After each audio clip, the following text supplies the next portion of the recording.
2006 জুলাই মাস জার্মানির মাঠে এক ঐতিহাসিক রাতের অপেক্ষা করছিল, যেখানে দুই ফুটবল শক্তি মুখোমুখি হয়েছিল।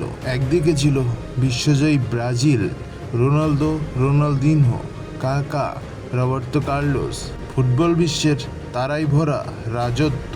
অন্যদিকে ছিল বিদায়ের প্রহর গুনতে থাকা এক ফরাসি কিংবদন্তি, জিনেদিন জিদান।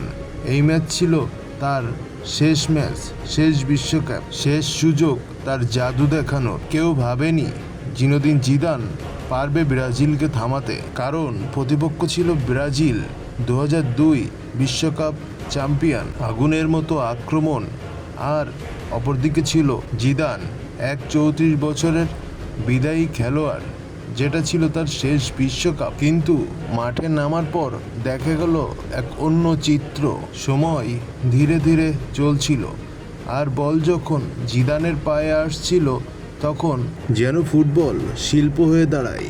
প্রথম মিনিট থেকেই তার ছোঁয়া, পাস আর চোখ ধাঁধানো মুভমেন্ট। ফুটবল যে এক শিল্প, সেটা বারবার জানান দিচ্ছিল জিদানের পায়ে। ফুটবল কোনো তারার খেলা না, এটা শিল্পের খেলা। তার প্রতিটি টাচে ছিল আত্মবিশ্বাস, প্রতিটি পাসে ছিল দর্শন, যেন মাঠে শিল্প এঁকে দিচ্ছিল বারবার। 60 মিনিটে আসে সেই ঐতিহাসিক মুহূর্ত, যেখানেই ব্রাজিল পুরো দলকে থমকে যায় জিদানের কাছে।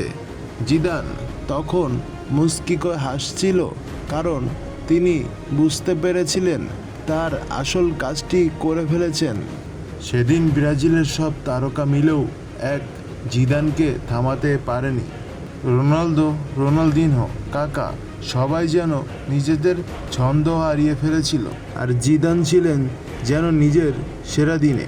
এই ম্যাচটি ছিল ফুটবল ইতিহাসের এক আবেগঘন মুহূর্ত ম্যাচ, একটি কিংবদন্তি বিদায়ের ম্যাচ, একটি তারাই ভরা ব্রাজিলের ছন্দপতনের ম্যাচ, আর কোটি কোটি ব্রাজিলিয়ান ফ্যানদের চোখের পানি।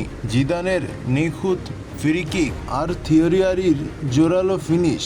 ব্রাজিল স্তব্ধ, দর্শক স্তব্ধ, পুরো বিশ্ব যেন সেই দিন থমকে গিয়েছিল।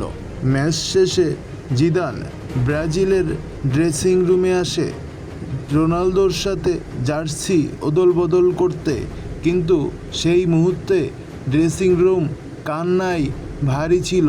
তখন রোনালদো জিদানকে বলেছিল, জিজু, তুমি এখান থেকে এখন চলে যাও।